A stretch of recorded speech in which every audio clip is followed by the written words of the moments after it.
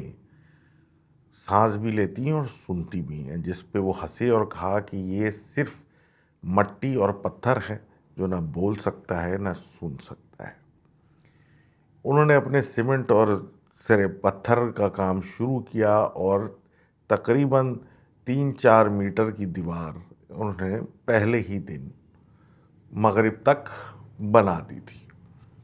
اینٹیں لگا کے سیمنٹ کر کے برابر بند کر دی تھی، کیونکہ 7 میل ایک بڑا سائز ہوتا ہے بھائی،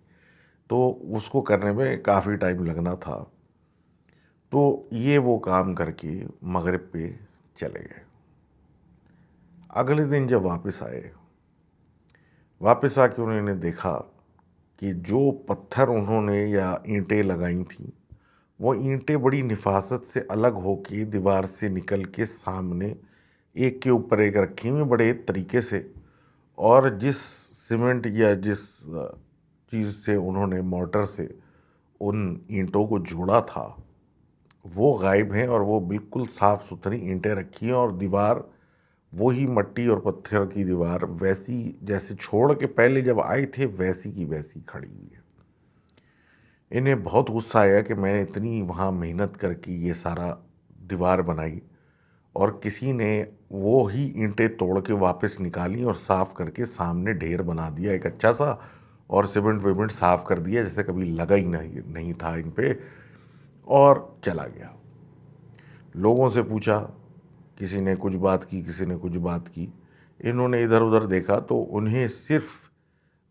مٹی کے اندر ایک نشان نظر آیا، جیسے ان اینٹوں کے پاس سے کوئی پیدل چلتا ہوا گیا اور دیوار میں چلا گیا۔ اس کے آگے پیدل چلنے کے نشان نہیں، لیکن ان نشانوں اور ان پیروں کا مسئلہ یہ تھا کہ وہ پیر نہیں تھے، وہ کھر کے نشان تھے، جیسے کہ کوئی بھی 2 پیروں پہ یا 2 ٹانگوں پہ چل کے گیا ہو، اور اس کی جو بھی پیر تھے یا جوتی تھی وہ کھر جیسا نشان چھوڑ کے جا رہی تھی۔ اب یہ تو بظاہر ان کو فضول سا ہی لگا سلسلہ کہ یار یہ تو سینس لیس چیز ہے، اور انہوں نے دوبارہ سے اپنا کام شروع کر دیا۔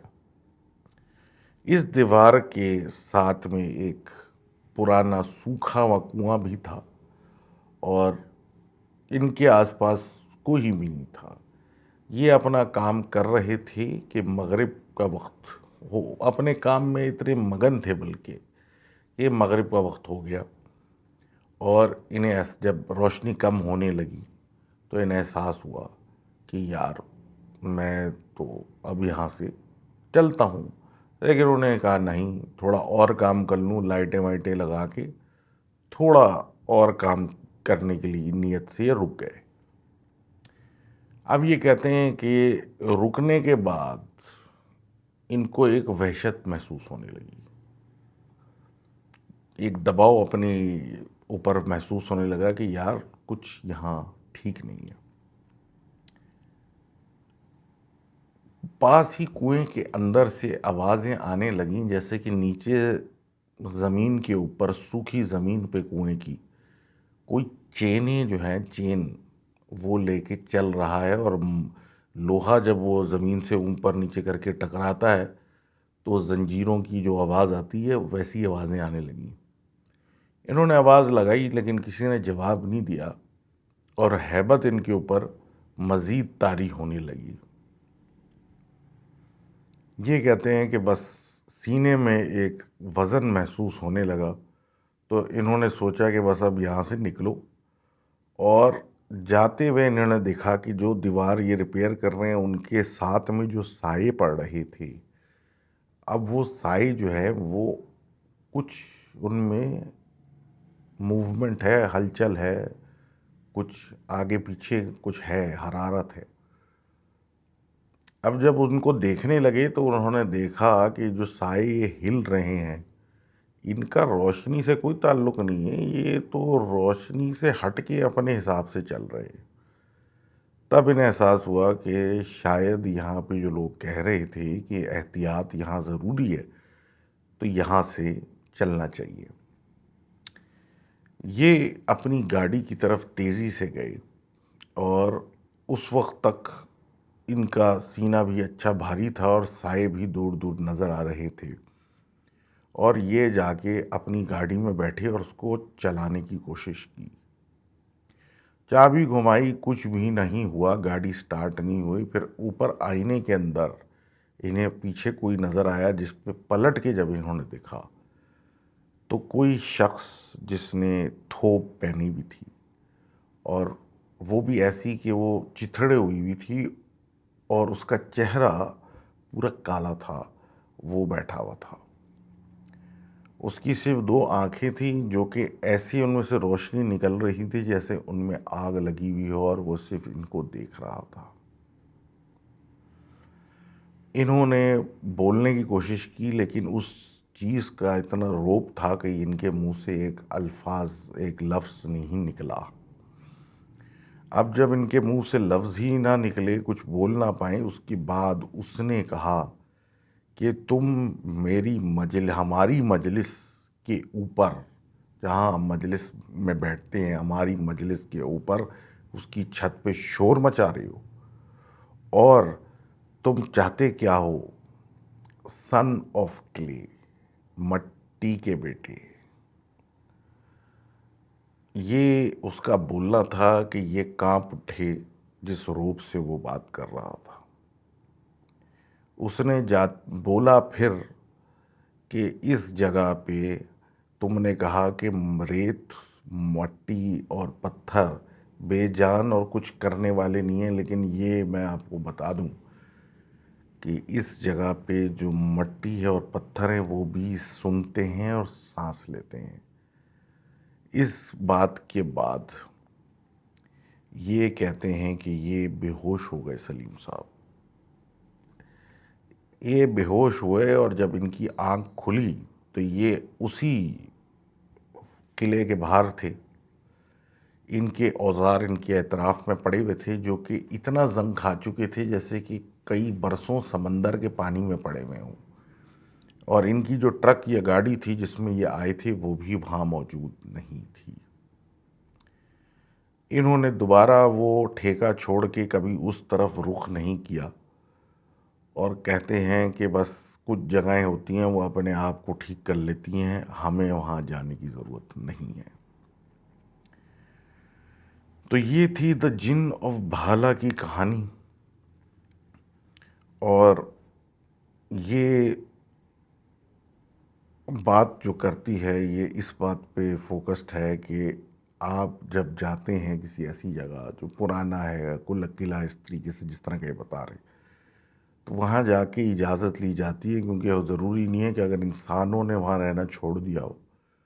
تو وہاں کوئی اور نہ رہ رہا ہو۔ اسپرٹس آف ہاجر نام کی ایک کتاب ہے جس میں سے آپ کو اس کا ریفرنس مل سکتا ہے، اور یہ تھی جن آف بھالا کی فوک ٹیل۔ اب اگلی کہانی جو ہے وہ Dhofar, high lands of Dhofar, Dhofar نام کی جگہ کی ہے۔ اب یہ جو تھوڑا پہاڑی علاقہ ہے، اس کی خاصیت یہ ہے کہ گرمیوں میں یا بارش سے پہلے بالکل خراب مٹیالہ گرم جگہ ہے، لیکن جب بارش آتی ہے جس کو یہ خریف بولتے ہیں، اس مانسون کے بعد یہ جگہ ٹرانسفارم ہو جاتی ہے، اور جہاں پہلے گرمی تپش مٹی تھی وہ ہریالی آ جاتی ہے، ٹھنڈی ہو جاتی ہے، سب جو ہے نا سرسبز ہو جاتا ہے۔ لیکن اس کے ساتھ ایک اور مسئلہ آتا ہے کہ اس پہاڑ پہ زریز آتی ہے جو کہ مسٹ ہوتا ہے، فوگ کہہ لیں۔ وہ فوگ اس پہاڑ کو خطرناک اس طرح کر دیتا ہے کہ آپ کو یہ نہیں سمجھ میں آتا کہ آپ پیر اس پتھر پہ رکھ رہے ہیں یا کھائی کے اوپر رکھ رہے ہیں، جس سے آپ نیچے گر سکتے ہیں۔ اب یہ سٹوری ہے عمر صاحب کی۔ عمر صاحب ایک جوان آدمی تھے جو کہ اونٹوں کا کام کرتے تھے، انہیں کھلانے کے لیے کبھی کہیں لے جاتے تھے۔ خریف کے بعد جب پہاڑوں پہ اتنا زیادہ ہریالی آتی تھی تو یہ اپنے اونٹوں کو وہاں لے جایا کرتے تھے کہ وہ بھی تھوڑا کھائیں پئیں، تھوڑا تندرستی پکڑیں، کیونکہ پھر جب خشک ہو جاتا ہے سب تو پھر وہی پرانے حالات ہوتے ہیں، اور پھر جانوروں کو بھی اتنا کھانے کو نہیں ملتا۔ اب یہ وہاں موجود تھے، ٹھنڈا ٹھاٹ موسم تھا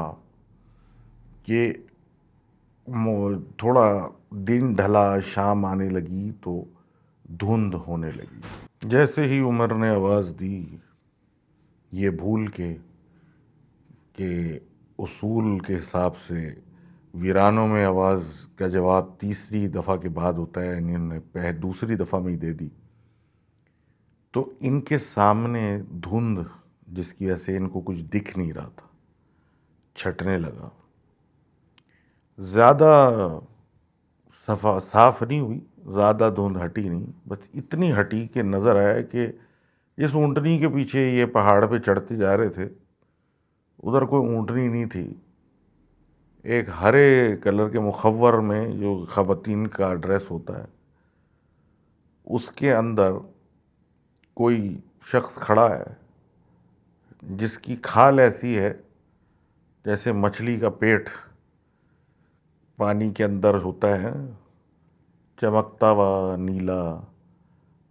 یا جس کو آپ کہیں کہ اگر کوئی انسان ڈوب جائے تو اس کے بعد جب اس کو نکالا جاتا ہے تو اس کا جو کھال کا حال ہوتا ہے ویسے۔ اس کے کوئی پیر نہیں تھے، پیروں کی جگہ دھند ہی جمع ہوئی تھی، اور وہ اپنی انگلیوں سے انہیں اشارہ کر رہی تھی، جو کہ انگلیاں کم ہڈیاں زیادہ تھیں۔ جو گھنٹی یہ سن رہے تھے کافی دیر سے، وہ گھنٹی جو تھی ایک کھوپڑی تھی جو اس کے ہاتھ میں تھی، اس کے اندر ایک اور ہڈی جو لگ رہی تھی کسی کی انگلی کی ہوگی وہ اس نے باندھی ہوئی تھی، اور وہ جب وہ ہلاتی تھی تو ایسا لگتا تھا کہ گھنٹی بجتی ہے۔ یہ دیکھنے کے بعد جب عمر کو خیال آیا تو وہ اس پہاڑ کے کسی چھجے پہ کھڑا تھا جس کی دونوں طرف کھائی تھی، اور واپسی کا رستہ بھی سمجھ میں نہیں آ رہا تھا، اس قدر دھند تھی، اور سامنے صرف یہ ہرے رنگ میں چیز مخلوق موجود تھی۔ ان کو خیال آیا کہ ان کے جیب میں کچھ لوبان وغیرہ جیسی چیزیں موجود ہیں، تو یہ کہ انہوں نے اس کو جلایا فوراً اور وہیں زمین پہ بیٹھ گئے۔ اندھیرا چھانے لگا تھا، دھند بڑھنے لگی تھی، اور ٹھنڈ بھی کافی ہو چکی تھی، لیکن جو سامنے کھڑا تھا اور اطراف میں نیچے کھائی یعنی موت کی وجہ سے یہ اب کچھ کرنے کے قابل بچے نہیں تھے، اور وہ لوبان جلا کے اپنے سامنے رکھ کے بیٹھ گئے۔ اس کے دھوئیں سے ایسا لگ رہا تھا کہ جو دھند تھی وہ خود کترا رہی تھی اور اس کے دھوئیں سے پیچھے ہٹ رہی تھی، لیکن اندھیرے کی وجہ سے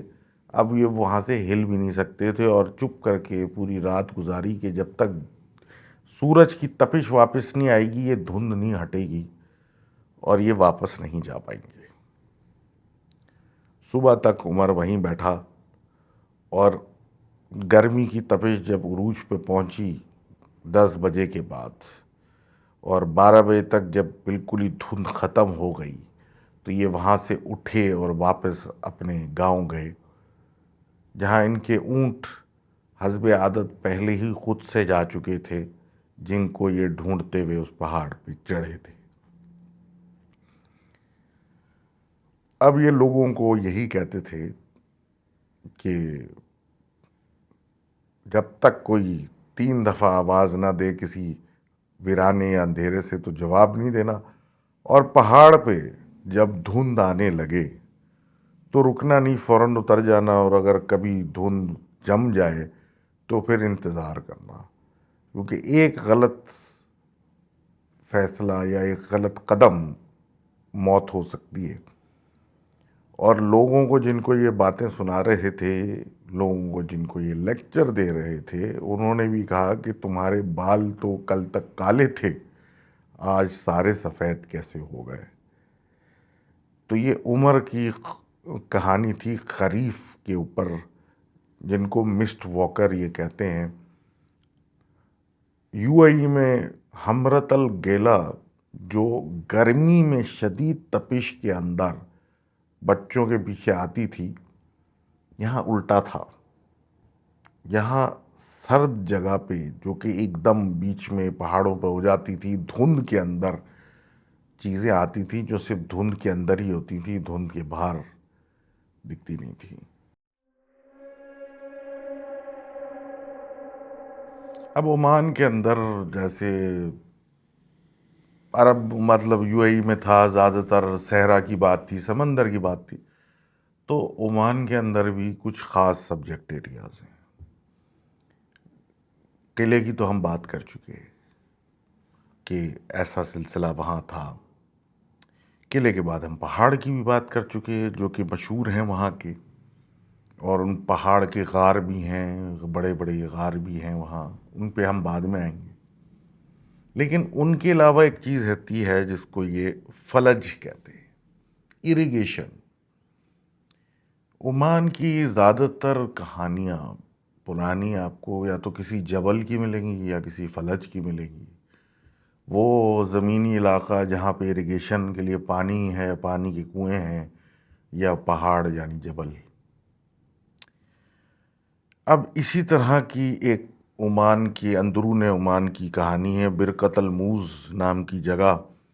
جہاں پر ایک پرانا اریگیشن سسٹم تھا جو کہ صدیوں سے چل رہا تھا، اور بقول ان کے یہ 3 ملینیا یعنی 3000 سال سے اس زمین میں پانی کا سرکولیشن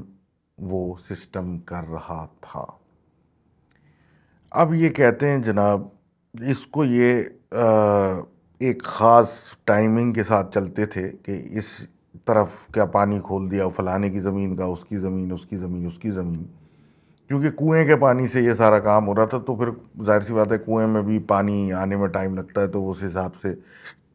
ایک اسکیجول ہوتا تھا، ایک ترتیب کے ساتھ ہر کسی کو پانی ملتا تھا، جس کو یہ عربی میں دور یا دور کہہ رہے ہیں۔ اور کسی بھی بندے کے دور سے پہلے اپنی باری لگانا ایک انجسٹس، ایک جرم تھا اس سوسائٹی کے اندر۔ تو یہ جو کہانی ہے یہ اسی کے اوپر بیسڈ ہے کہ کیوں آپ کسی کے ساتھ جلد بازی کر کے اپنی مرضی کرانا یا اپنی پانی یا زمینوں میں شفٹ کرانا کے کیا نقصان ہوتے ہیں۔ تو برکت الموز کے اندر یہ اسٹوری ہے ایک زمیندار نام صاحب کی، جن کا نام تھا جمعہ۔ جمعہ صاحب کی باری آ چکی تھی، اور اس کے باوجود بھی ان کو مزید پانی چاہیے تھا۔ انہوں نے فیصلہ کیا کہ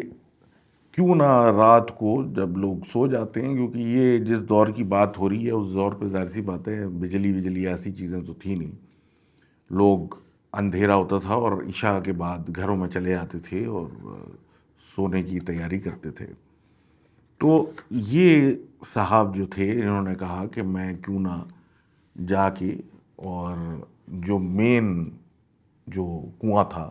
ادھر سے اپنی طرف پانی کا رخ کر کے اپنی زمینوں میں زیادہ پانی کروا لوں، کیونکہ گرمیاں آ چکی تھیں اور شدید، بالکل کیا بولیں کہ مطلب لو چل رہی، بہت برا مطلب حال تھا، بہت ڈرائی ویدر تھا، خشک ہو چکی تھی ہر چیز. تو پانی کی قلت تو ایسے دور میں ہوتی ہے، لیکن ان کو لالچ بھی تھی کہ میری زمینیں نہ سوکھیں،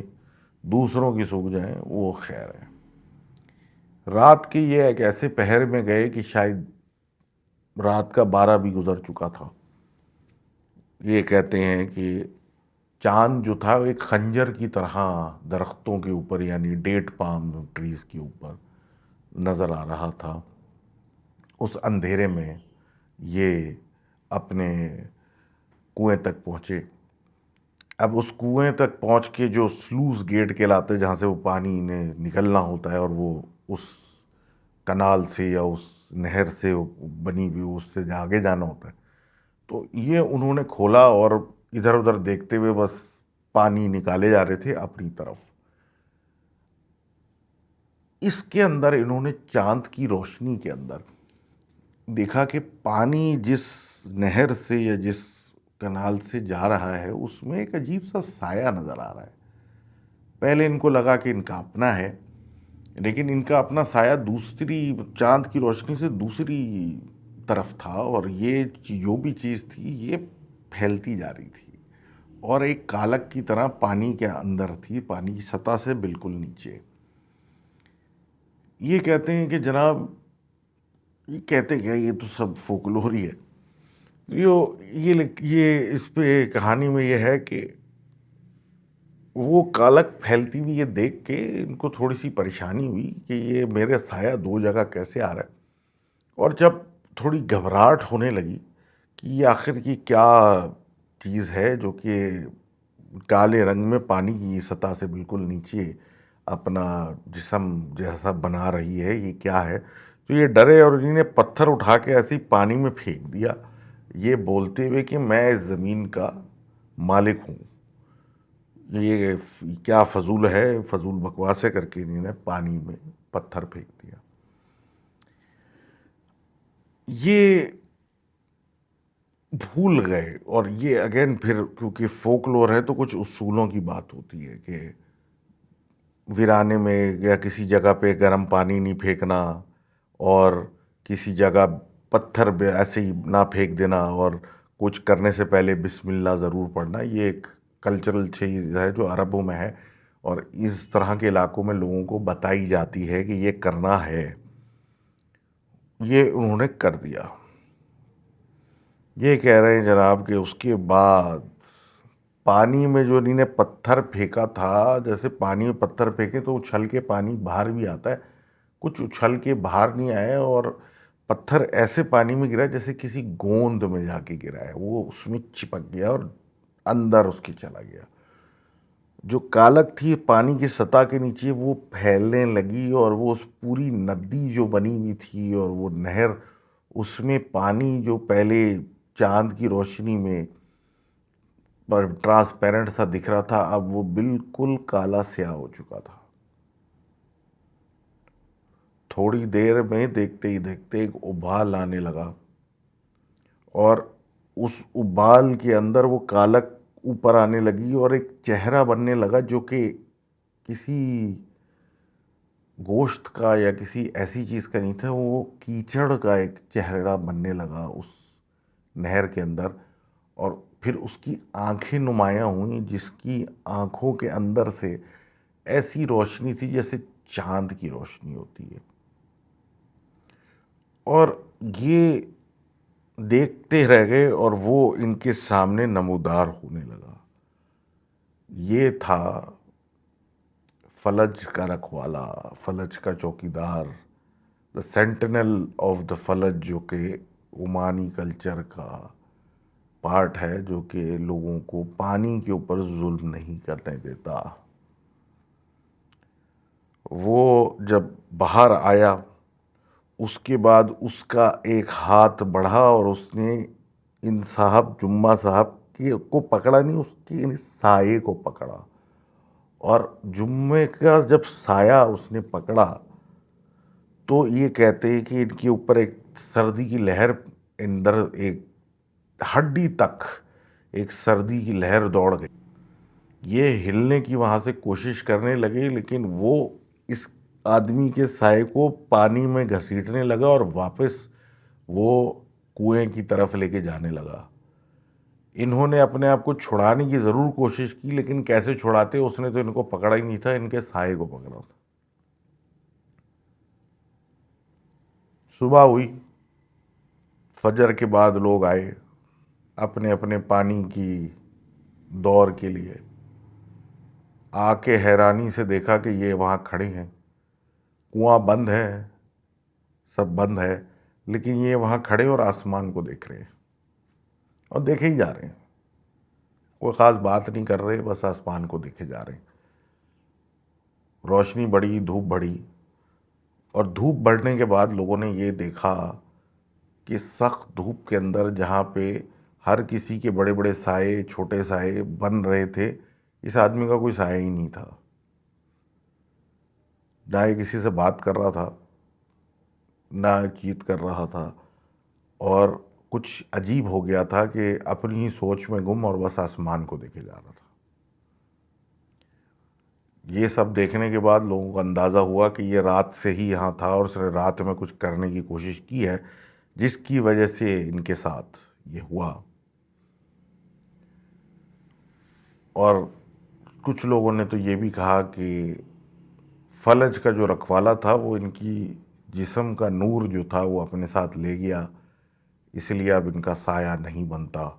اور یہ مجنون ہو چکے۔ تو یہ تھی کہانی فلج کے رکھوالے کی، جس کو آپ کو ریفرنسز مل جائیں گے، آن لائن بھی مل جائیں گے، انٹرویوز بھی مل جائیں گے، کافی ریفرنسز ہے۔ 1998 میں ایک کتاب ہے یو اے ای عمان میں، اس میں اس کا تذکرہ ہے۔ تو جو ان صاحب کی طرح ڈھونڈنا چاہیں اس ریفرنس کو تو وہ ڈھونڈ سکتے ہیں۔ اب پہلے ہم نے بات کی قلعوں کی، پھر پہاڑوں کی، پھر زمینی علاقوں کی، اب ہم ذرا ساحل پہ آ جاتے ہیں۔ اب جو ہم بات کرنے جا رہے ہیں وہ الزر یا زر کی بات کرنے جا رہے ہیں۔ عربی again is not my language, اور عربی کے اندر بھی الگ الگ ڈائلیکٹس ہیں، بولیوں کے طریقے ہیں، عمان ادھر الگ، ادھر الگ، عرب سعودی کا الگ، وغیرہ وغیرہ۔ تو اس کے لیے پہلی ایکسکیوز۔ اب یہ بات ہم کر رہے ہیں جس چیز کے بارے میں، اس کا نام زر کہلاتا ہے۔ اب یہ جو چیز ہے، اس کی جو روٹس ہیں وہ یہ ہیں کہ یہ افریقن ساحل جو پڑتا ہے ادھر کی کنٹریز میں، صومالیہ ہو گیا، ایتھوپیا ہو گیا، اس طرح کی جگہوں پہ عام یہ مطلب چیز مانی جاتی ہے، ایون الجیریا کے اندر، اور یہ عمان میں بھی یہ چیز موجود ہے، یمن میں بھی موجود ہے۔ اب بات یہ ہو رہی ہے ایک صاحبہ کی، جو کہ ایک امیر ٹریڈر کی بیٹی ہے، ان کا نام فاطمہ ہے۔ فاطمہ جو تھیں یہ مانسون سیزن میں ساحل کے پاس گئی تھیں، اور اچھا موسم تھا اور کافی، تو ویسے تو بذات خود تو بہت تیز ترار قسم کی خاتون تھی، باتوں کی بہت تیز۔ تو یہ وہاں سے واپس آنے کے بعد خاموش پڑ گئی، رنگ ان کا اتر گیا، سفید ہو گیا، بولتی نہیں تھیں، اور بس گھنٹوں کے لیے ادھر چیزوں کو دیکھتی رہتی تھیں، کوئی خواہشات نہیں تھی، کچھ بولتی نہیں تھی۔ اب جو شخص بات زیادہ کرے اور ہر چیز میں اس کو ہوتے ہیں لوگ، جیسے کام ہوتا ہے، وہ خاموش پڑ جائے نا تو بہت جلدی لوگ پریشان ہونے لگتے ہیں کہ آخر اس کو کیا ہو گیا۔ اب وہ ان کے والد جو ہیں وہ ان کو حکیموں کے پاس اور طبیبوں کے پاس لے کے جاتے ہیں۔ وہ کہتے ہیں کہ بھائی ہمیں ان کے اندر کوئی ایسی بیماری نظر نہیں آ رہی جو کہ ہم کہہ سکیں کہ بھائی اس کے ساتھ یہ مسئلہ ہے یا وہ مسئلہ ہے، جس کی وجہ سے یہ بول نہیں رہی، زیادہ کھا نہیں رہی، بس بیٹھی رہتی ہے اور پتہ نہیں کچھ گھورتی رہتی ہے۔ گاؤں کے بڑوں نے کہا کہ اس کو ہوا لگ گئی ہے بیسکلی۔ اب ان کی مراد یہ نہیں تھی کہ ان کو بخار ہو گیا ہے، ان کی مراد یہ تھی کہ ان کو ہوا، زر کی ہوا لگی ہے، ریو زر ہوا، جو زر کی ہوا ہے، اور اس میں بھی کوئی ایسی چیز تھی جس نے ان کو اپنا گھر بنا لیا، اس پہ قبضہ کر لیا، کوئی لال زر۔ اب یہ سننا تھا، اور پھر یہ ایک عام وہاں پہ مطلب عام چیز ہے جو کہ وہاں پہ کچھ جس طرح لوگوں پہ آسیب آ جاتے ہیں یا جن چڑھ جاتے ہیں، اس طرح کی بات۔ تو ان کے والد نے فوراً گھر میں جگہ کی اور تمبورا ارینج کیا۔ تمبورا از بیسکلی اس طرح کی چیزوں کو بھگانے کے لیے جو سیریمونی ہوتی ہے، وہ اگین پھر وہ اس کا تھوڑا سا جو سمجھ لیں اسٹائل ہے وہ افریقن ہو جاتا ہے۔ زر کو ہینڈل کرنے کے لیے جو الزاریہ صاحبہ جو مسٹریس تھیں، جو یہ کنڈکٹ کراتی ہے، خاتون، اور یہ جنرلی یہ جو اس طرح کی پریکٹس ہوتی ہیں وہ ویمن یا عورتیں ہی کرتی ہیں، ان کو بلایا گیا اور وہ آئیں اور انہوں نے ایک میوزیکل انسٹرومنٹس وغیرہ کے ساتھ آتی تھیں، اور انہوں نے پھر ایک دھن بجانا شروع کی جو کہ سمندر کی طرح کی مطلب بیٹس کے حساب سے تھی۔ انہوں نے یہ بجانا شروع کیا، اور کافی دیر کے بعد فاطمہ نے پھر اس دھن کے ساتھ ہلنا شروع کیا۔ اب وہ ہلتی جا رہی تھی، آنکھیں بند تھیں، اور اس طریقے سے کہہ لیں وہ ڈانس کر رہی تھی جیسے کہ یہ سٹیپس ان کو پتہ تھے، جبکہ ایسا کوئی کبھی ان کا انٹرفیرنس یا کوئی اس طریقے کی چیز رہی نہیں ان کے ساتھ۔ اور وہ کافی دیر چلنے کے بعد پھر اس الزاریہ نے اس سے پوچھا کہ تم کیا چاہتی ہو؟ وہ جو چیز اس میں تھی، اس نے ایک گہری آواز میں جواب دیا اسی لڑکی کے جسم میں سے، اور کہا کہ میں دکھنا چاہتا ہوں، میں چاہتا ہوں کہ لوگ مجھے دیکھیں۔ اور یہ پھر ایک بحث یا ایک بات شروع ہوئی جو 3 دن تک ان لوگوں کی آپس میں اس چیز کے ساتھ چلتی رہی، اور یہ دھن چلتے رہے، اور وہ اس کو نچاتے رہے اور اس سے سوالات کرتے رہے۔ آخر میں اس نے کہا کہ مجھے ایک تھوپ چاہیے، اور وہ بھی ایسے رنگین رنگ کی، سمجھ لیں پرپل انڈیگو، انہوں نے کہا تو انڈیگو رنگ کی، لال عقیق چاہیے انگوٹھیوں میں، اور بکرے کا خون سمندر کی لہروں میں آپ نے بہانا ہے۔ یہ اس نے ریکوائرمنٹ کی، تو پھر جا کے میں اس کو سکون سے رہنے دوں گا۔ اور رہنے دوں گا سے مراد یہ نہیں کہ وہ چلا جائے گا، رہنے دوں گا سے مراد یہ کہ وہ چپ ہو جائے گا اور ان کو اپنی نارمل زندگی گزارنے دے گا۔ کیونکہ کہا یہ جاتا ہے کہ یہ اس طرح کے اسپرٹس ہوتے ہیں جو ہواؤں میں آ کے اس طرح سمندر سے آ کے لگتے ہیں، وہ کافی پاورفل ہوتے ہیں اور خطرناک ہوتے ہیں، ان کے ساتھ آپ کو گزارا کرنا پڑتا ہے،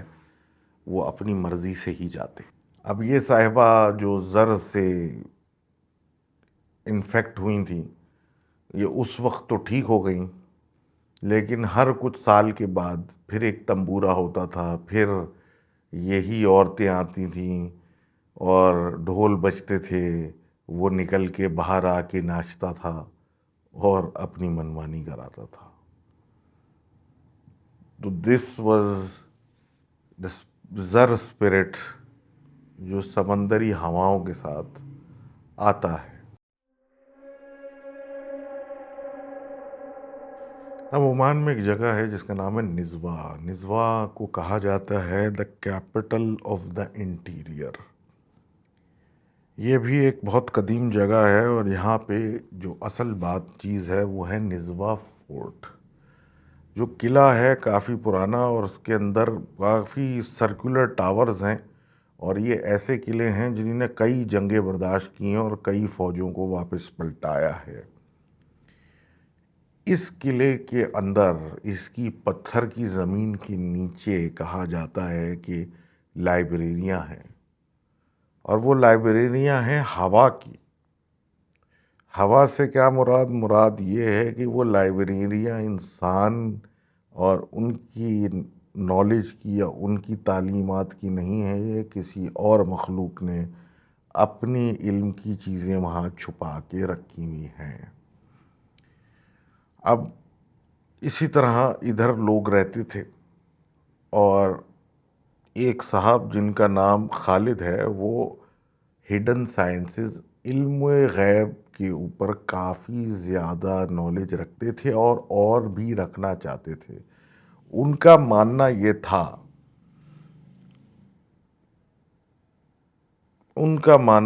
تھا کہ انہی دیواروں میں، انہی پرانے مدرسوں کے آس پاس کوئی کتاب ہے، اور اس کتاب کے اندر جو پہاڑوں کے اندر رہنے والی مخلوق ہے ان کے نام ہیں۔ ان ناموں کے ذریعے یہ ان کو قابو کر سکتے ہیں، ان پہ سمجھ لیں ان سے اپنے کام کرا سکتے ہیں، جو لالچ آج کے دور میں بھی کئی لوگوں کو ہے۔ بہرحال خالد صاحب کی تلاش جاری رہی، اور پھر ان کو ایک رات کسی مٹی کے ڈھیر کے اندر سے ایک کتاب ملی جس کا نام تھا دا بک آف ڈیپ ویلز۔ کہا جاتا ہے کہ اس کتاب کے اندر وہ چیزیں ساری موجود ہیں جس کی وہ تلاش کر رہے تھے۔ ان کے استاد خالد صاحب کو جب پتہ چلا تو انہوں نے ان کو کہا کہ نزوا کے اندر ایک نیلا جن ہے جو اس طرح کی تعلیمات کو روکتا ہے لوگوں ہم جیسوں کے ہاتھوں میں آنے سے۔ اس کو اگر یہ پتہ چلا یا اس کو کہیں سے بھی بھنک بھی پڑی تو خیر نہیں ہوگی، اور یاد رہے کہ بین العصرین یعنی مغرب کے وقت یہ کتاب نہیں کھلنی چاہیے۔ اب استاد سے جان چھڑا کے خالد صاحب نے یہ کتاب جو تھی، جو کہ ان کو کہیں سے ملی تھی چھپی ہوئی کہیں ڈھیروں کے نیچے سے، وہ کہیں ویرانے میں الگ جگہ لے کے گئے اپنے استاد سے دور، اور اس کے اوپر جو موم کا سیل لگا ہوا تھا اس کو توڑا اور اس کو کھولا، اور اتفاق یہ ہوا کہ کھولنے کا ٹائم ہی وہ ٹائم تھا جب بین العصرین شروع ہو چکا تھا۔ اب یہ کہتے ہیں جناب کہ جیسے ہی وہ کتاب کھلنی تھی اور وہ جس کمرے میں یہ موجود تھے ادھر کے حالات بدلنے لگے، ایک دم ٹیمپریچر ہی گر گیا، اور وہ جگہ ایسی سرد ہو گئی جیسے کہ یہ کہیں برف میں موجود ہیں۔ ہر چیز نیلی پڑنے لگی، اور ایسا ہوا جیسے کہ اس کمرے کی ہوا ہی نیلی پڑنے لگی، اور پھر اس نیلی دھند میں سے ایک جن، بہت ہی بڑے اور عالی شان قسم کا جن نمودار ہوا، جو کہ نیلا ہی تھا، لیکن اس کی آنکھیں ایسی تھیں جیسے کہ وہ روشنی اپنے اندر ہی کھینچ رہی ہیں بنسبت کے باہر نکلتی ہو۔ اب یہ کہہ رہے ہیں جناب کہ خالد نے اس کو دیکھا اور بس وہ ایسا ہو گیا جیسے جم گیا، اور اس سے آنکھیں نہیں چرا سکا۔ اب وہ جن ان کو گھورتا جا رہا تھا، اور خالد کو ایسا لگ رہا تھا کہ اس کا وجود آہستہ آہستہ ختم ہوتا جا رہا ہے۔ اس نے کہا، اور انہوں نے سنا، لیکن اس طریقے سے کہ اس نے منہ بھی نہیں ہلایا، اور ان کے کانوں کے اندر وہ آواز آ گئی جس پہ اس جن نے ان سے کہا کہ تم انسان ایک بہت چھوٹی سی چیز وصل ہو نالج کے لیے یا تعلیمات اس طرح کی چیزوں کے لیے، یہ سیکھنے کے لیے جو پہلے سے تم نے سیکھا ہے اس کو بھولنا پڑے گا، اور میرے لوگوں کو جاننے کے لیے تمہیں اپنے لوگوں کو بھولنا پڑے گا۔ یہ بولنا اس نے مطلب ختم کیا، اور خالد کو احساس ہونا شروع ہو گیا کہ جو بھی اس کی یادداشت تھی، جس میں سب سے پہلے ان کی جو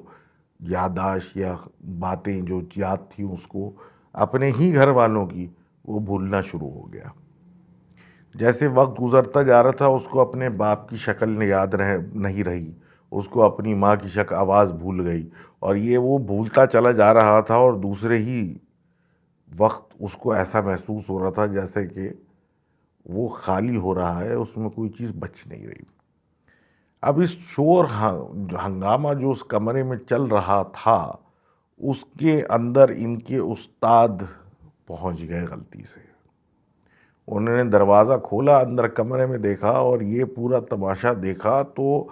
ان کے پاس کچھ لوہے کی چھوٹے چھوٹے لوہے کے ذرات پڑے ہوئے تھے، جس کو مٹھی میں لے کے اس طرف پھینکا اور کچھ آیتیں پڑھیں تو وہ جن غائب ہو گیا. وہ جن تو غائب ہو گیا، لیکن بقول ان کے کہ خالد صاحب ایک لیونگ گوسٹ بن گئے. وہ جنوں کی اور جناتوں کی چیزوں کے بارے میں بہت کچھ جان گئے، لیکن اب ان کو اپنے ہی انسانوں کے کسی علم کا یا کسی بھی علوم کا یا کسی شخص کا بھی کچھ یاد نہیں رہا. تو یہ نیلے جن نزوا فورٹ کی تھی کہانی، اور کہ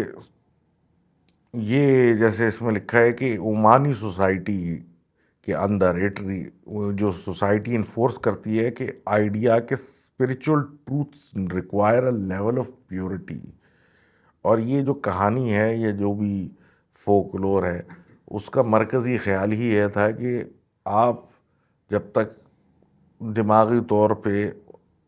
کلین نہیں ہوں گے اور آپ کے اپنے جذبات پہ قابو نہیں ہوگا تو آپ اس طرح کی چیزوں میں نہیں گھس پائیں گے، ورنہ اس طرح کا کوئی ایکسیڈنٹ ہوگا اور پھر اس کے بقایا جات آپ کے سامنے کہ ایک علم سیکھ کے وہ سارے علم بھول گئے. اب جب زمین کی بات کر لی، ساحل کی بات کر لی، تو سمندر کی کیوں نہ بات کریں.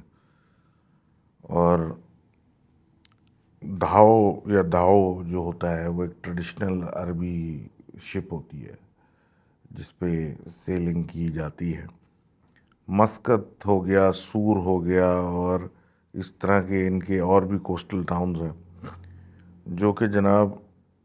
کافی زمانے سے شپ بلڈنگ کے اندر مصروف رہے ہیں. ان کی بڑی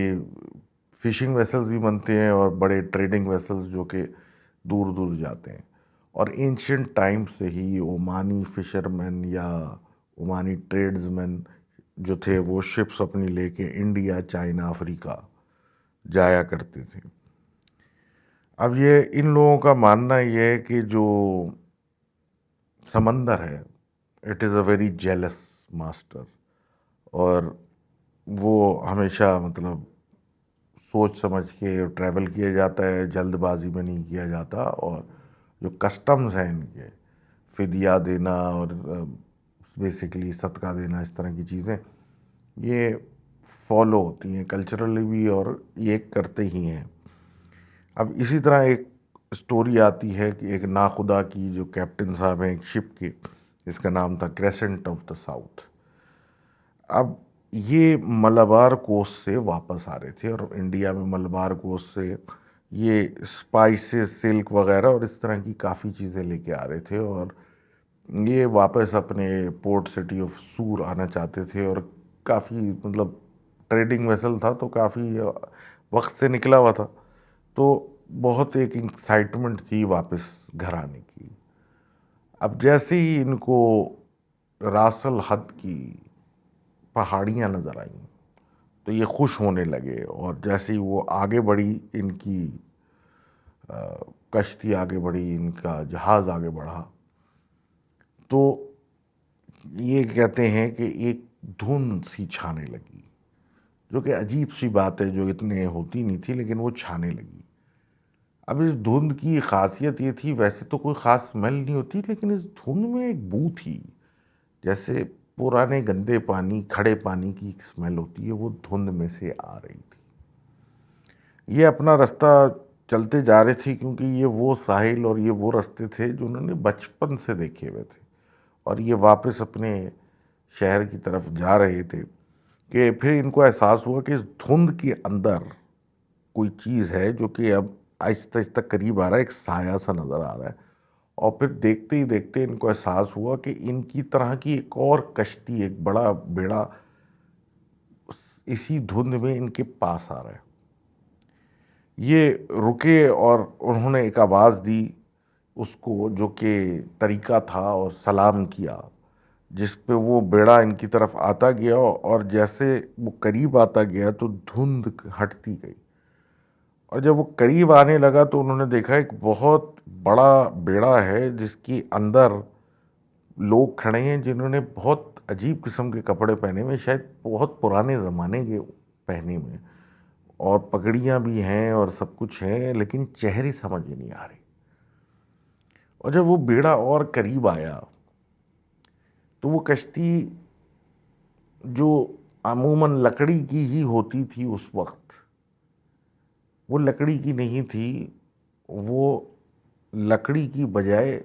ایسا لگ رہا تھا ہڈیوں کی بنی ہوئی تھی۔ اب وہ ہڈیوں کی بنی ہوئی کشتی جب قریب آئی اور اس میں لوگ دکھنے لگے جنہوں نے بہت پرانے زمانوں کے کپڑے پہنے ہوئے تھے، اور ایسا لگ رہا تھا کہ بہت قیمتی کپڑے تھے، وہ سلک وغیرہ کی جیسی، لیکن ان کے چہرے ایسے تھے کہ بہے ہوئے تھے،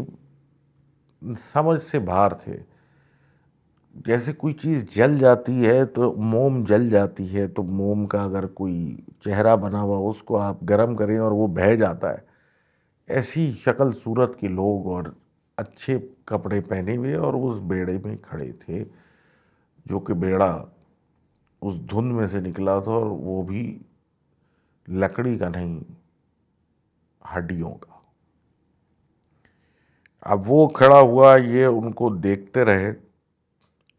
اور احساس ہوا کہ یہ انسان نہیں ہے جو ان سے سامنے کھڑے ہیں، بلکہ کوئی اور ہے جو کہ اس دھند میں ان سے کچھ لینے آیا ہے، جو کہ ان کو سمجھ میں نہیں آ رہا کہ یہ ان سے ہم سے چاہتے کیا ہیں۔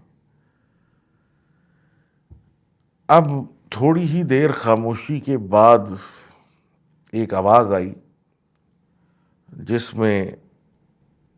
ان صاحب، احمد صاحب جو کیپٹن تھے ناخدا، ان کو کہا گیا کہ اے ناخدا،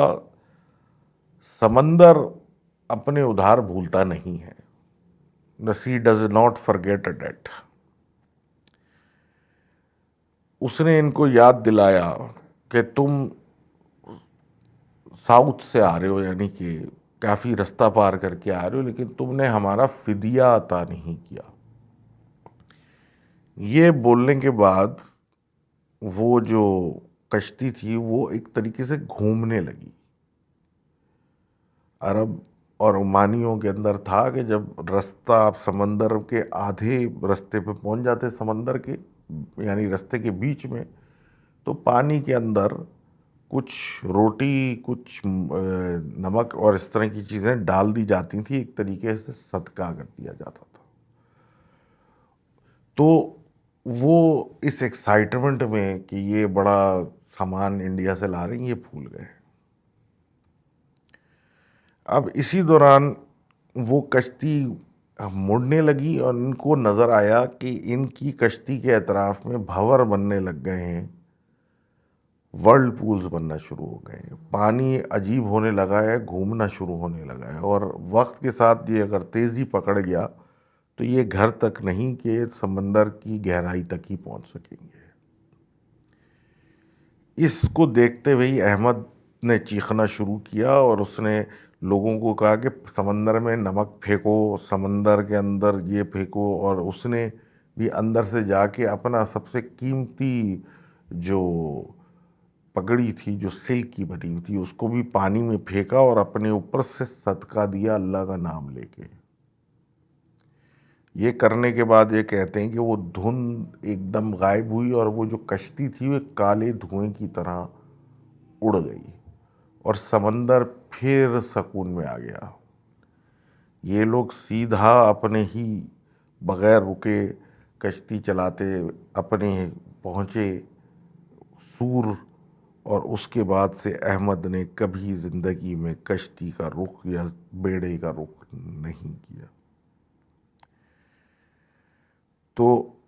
یہ تھی کہانی گوسٹ ڈاؤ کی،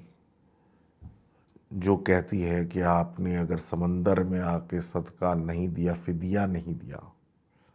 تو پھر یہ آئے گا اور آپ کو یا تو لے جائے گا یا فدیہ دلوا دے گا۔